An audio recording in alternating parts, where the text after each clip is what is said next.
Vivent chacun de ses concerts comme une grand-messe, ce qui ne l'empêche pas d'être aussi l'une des artistes les plus discrètes et les plus mystérieuses.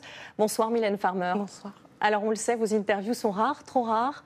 Merci d'être avec nous ce soir pour présenter la sortie de votre nouvel album Interstellaire, un album marqué par une rencontre avec un très grand artiste, comme nous le raconte Romain Gouachon. Dans la pénombre de la nuit parisienne, le nouveau clip de Mylène Farmer accueille un mystérieux partenaire. C'est le chanteur Sting. Ensemble, ils interprètent la chanson Stolen Cars, titre phare du nouvel album de la chanteuse. Personne n'aurait pu prédire une telle collaboration. Je pense qu'elle est surprenante.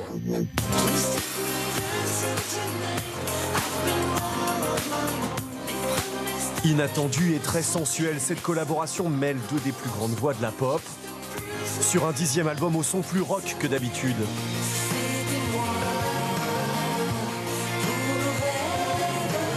Baptisé Interstellaire, c'est le nouvel épisode d'une carrière qui tutoie les étoiles depuis 1984.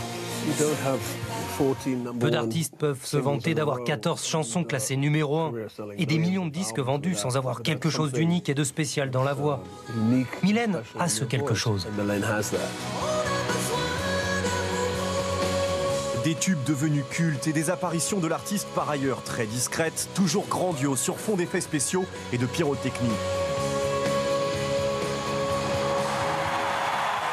Et enfin une relation à son public digne de l'histoire d'amour. 1, 2, 3, 4.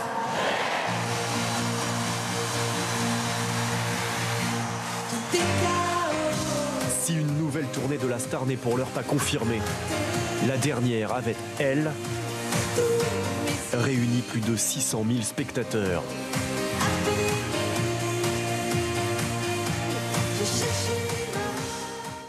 Alors Mylène Farmer, est-ce que ce nouvel album va donner lieu à une nouvelle tournée? Je sais qu'ils sont nombreux à attendre votre réponse. Écoutez, l'idée de retourner sur scène est intacte. Le plaisir de retrouver le public est intact.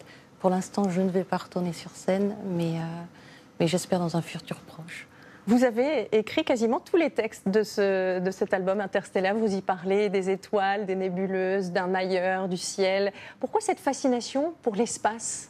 Parce que je crois que tout le monde est fasciné par l'espace. C'est le rêve, c'est l'aventure, c'est la découverte, c'est un terrain vierge et une façon de s'échapper, peut-être du quotidien aussi, d'imaginer des choses. Alors, l'un des titres forts de cet album, c'est évidemment ce duo avec Sting. Comment ça s'est passé? Pourquoi lui? Pourquoi l'avoir choisi?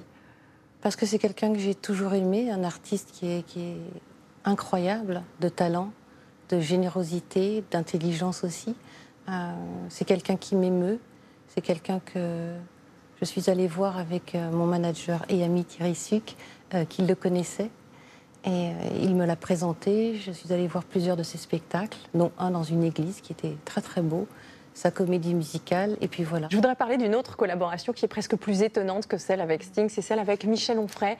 Vous illustrez son conte philosophique qui s'appelle décidément L'étoile polaire. Oui, comme quoi, ça, on ne l'invente pas, c'est vraiment tombé du ciel. Et vous y faites de très très jolis aquarelles, c'est d'ailleurs un talent qu'on ne vous connaissait pas ou qu'on vous connaissait moins en tout cas. Comment ça s'est fait? Michel Onfray vous a appelé ou c'est vous qui lui avez tendu la perche? Non, Michel Onfray a eu la gentillesse un jour, je crois sur une émission de radio, de parler de moi et de choisir un de mes titres, une chanson. Et donc j'ai décidé de lui envoyer un texto pour l'en remercier. Et plus tard, par l'intermédiaire d'Anne Carrière, que nous connaissons tous les deux, voilà, il l'a contactée, il lui a demandé si elle pouvait envoyer un mail me proposant d'illustrer son conte. Ce qui était du merveilleux et à la fois complètement angoissant. Donc j'ai dit, je pense que je n'en serais pas capable. Il m'a dit, si, vous allez en être capable. Et puis voilà, les choses se sont faites. On a beaucoup parlé, beaucoup ri aussi. Et voilà. Je voudrais qu'on revienne sur votre rapport aux fans. Je vais donner juste quelques records que vous avez battus, parce qu'il en a beaucoup.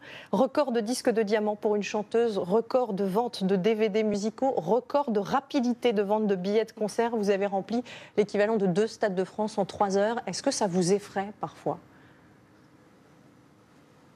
Je ne sais pas si ça m'effraie.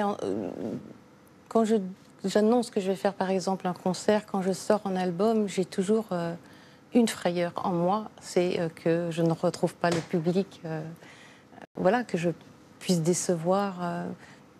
En tout cas, ce rapport au public, vous ne le subissez pas dans ce sens où vous l'avez aussi choisi, vous le cultivez. On sent bien qu'il y a un rapport presque fusionnel dans ce que vous provoquez dans vos concerts. Mais c'est fondamental, moi c'est ma raison de vivre, ma raison de pleurer parfois, même si j'irrite quand je pleure.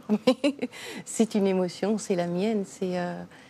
Ce que je vis est magique, on a tous des hauts, des bas. La vie parfois a ses angles durs, mais c'est un cadeau de la vie. J'ai un profond respect pour le public, parce qu'on dit fan, mais c'est avant tout un public. Le personnage que vous êtes sur scène, c'est aussi ce que vous êtes dans la vie. Mais pour moi, il n'y a pas de personnage. Alors c'est vrai qu'après, on peut mettre un décor, on peut mettre des vêtements, on se maquille, on se transforme, mais pour autant, je suis qui je suis exactement la même, voire peut-être encore plus authentique sur scène, parce qu'on est totalement dénudé. Vous avez aussi un paradoxe, c'est que vous êtes terriblement audacieuse dans votre art et vous êtes aussi, et vous le dites vous-même, très timide dans la vie. Vous dites que c'est presque un handicap. Est-ce que votre art a aussi été une façon d'exorciser tout ça? Très certainement. Je pense que il y a timidité, bien évidemment, mais il y a beaucoup de pudeur aussi. Même si la scène, tout d'un coup, vient fracasser tous les codes de la pudeur. Mais oui, je suis quelqu'un de timide, mais c'est réservé, je dirais. Voilà. En tout cas, votre parole étant rare, elle est aussi très précieuse pour le public et pour nous. Merci beaucoup, oui, Mylène Farmer, d'avoir accepté de venir ce soir nous parler de ce nouvel album Interstellaire qui est donc sorti aujourd'hui. Merci infiniment. Merci à vous. Et vous pouvez retrouver l'intégralité de